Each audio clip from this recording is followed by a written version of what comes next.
हरे कृष्ण मित्रांनो, आज आपण निघालो आहोत नाशिक पासून काही तासांच्या अंतरावर असलेल्या एका अद्भुत ठिकाणी, जिथे निसर्ग, अध्यात्म आणि शांतता यांचा अनोखा संगम पाहायला मिळतो. होय मित्रांनो, आज आपण भेट देणार आहोत गोवर्धन इको विलेज वाडा पालघर या ठिकाणी. शहरातील धावपळीपासून दूर जात असताना या ठिकाणी जाणं म्हणजे एक वेगळा अनुभव आहे. आणि अखेर आम्ही पोहोचलो आहोत गोवर्धन इको विलेजमध्ये. सर्वात खास गोष्ट म्हणजे इथे प्रवेश पूर्णपणे मोफत आहे. आत प्रवेश करतात श्रीकृष्णांच्या दिव्य वातावरणात स्वागत होते.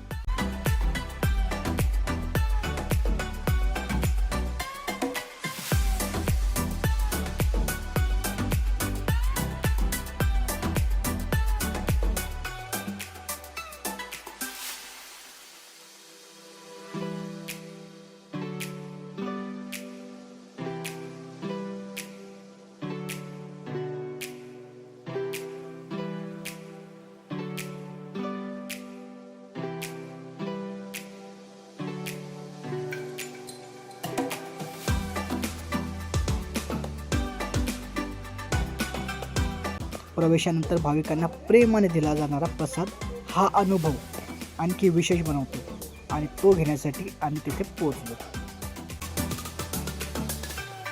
प्रत्येक इस्कॉन सारखं या ठिकाणी गोविंदाज रेस्टॉरंट उपलब्ध आहेत.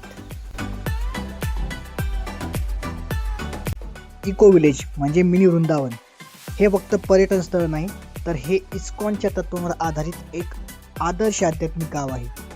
येथील स्वच्छता, सुंदर बागा, जलसंधारण प्रकल्प, सेंद्रिय शेती आणि पर्यावरणपूरक उपक्रम प्रेरणादायी आहे. येथील आणखी एक विशेष गोष्ट म्हणजे जगभरातून आलेले अनेक विदेशी भक्त येथे सेवा करताना दिसतात. कोणी स्वच्छता, कोणी बागांची काळजी, तर कोणी भक्तांचे स्वागत आणि याचबरोबर प्रसाद वाटपही या ठिकाणी केला जातो. भाषा वेगळी असली तरी सर्वांच्या ओठावर एकच नाव, हरे कृष्णा कृष्णा कृष्णा हरे हरे, हरे राम राम राम हरे हरे. येथील मंदिर परिसर अत्यंत भव्य आणि शांत आहेत. भगवान श्रीकृष्णांचे दर्शन घेताना मनाला वेगळीच प्रसन्नता मिळते. इथे येऊन काही क्षण शांत बसला तरी मनाला ताणतणावात दूर झाल्याचा अनुभव येतो. संपूर्ण परिसर इतका सुंदर आहे की प्रत्येक कोपरा फोटो आणि व्हिडिओसाठी परफेक्ट वाटतो. जणू की आपण वृंदावनात आलो आहे असं वाटतं. पण इथे येण्याचा खरा उद्देश म्हणजेच स्वतःशी आणि परमेश्वराशी जोडले जाणे, आणि इस्कॉन म्हटल्यावर हे सहज शक्य होते. परिसरात अनेक मंदिरे आहेत आणि या मंदिरात दर्शन घेताना मनाला शांतता, प्रसन्नता ही मिळते. परिक्रमा करत असताना परिक्रमा मार्गावरील सर्व मंदिरे, सर्व श्रीकृष्णांच्या लीला या ठिकाणी हुबेहूबपणे साकारण्यात आले आहेत. निसर्गाचा आनंद घेत, हरे कृष्ण महामंत्राचा जप करत या वातावरणात प्रवास करणे, या वातावरणात फिरणे आणि या वातावरणात अनुभव घेणे खरंच अविस्मरणीय आध्यात्मिक अनुभव आहे.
याचप्रमाणे या ठिकाणी श्रील प्रभुपादजी या ठिकाणी वास्तव्यास होते.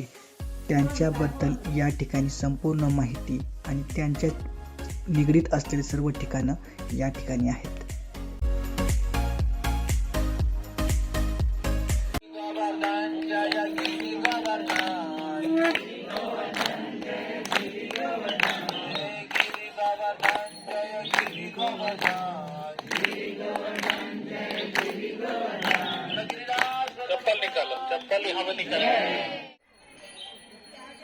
आणि त्या वासराला मारल्यानंतर कृष्णाचे सवंगडी असतात.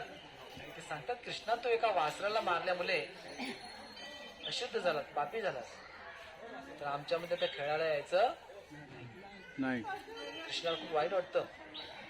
तेच मित्र सखा आपल्याला दूर करतायत. कृष्ण सांगतात मला तुम्ही दुसरी कोणतीही शिक्षा करा पण तुमच्यापासून दूर करू.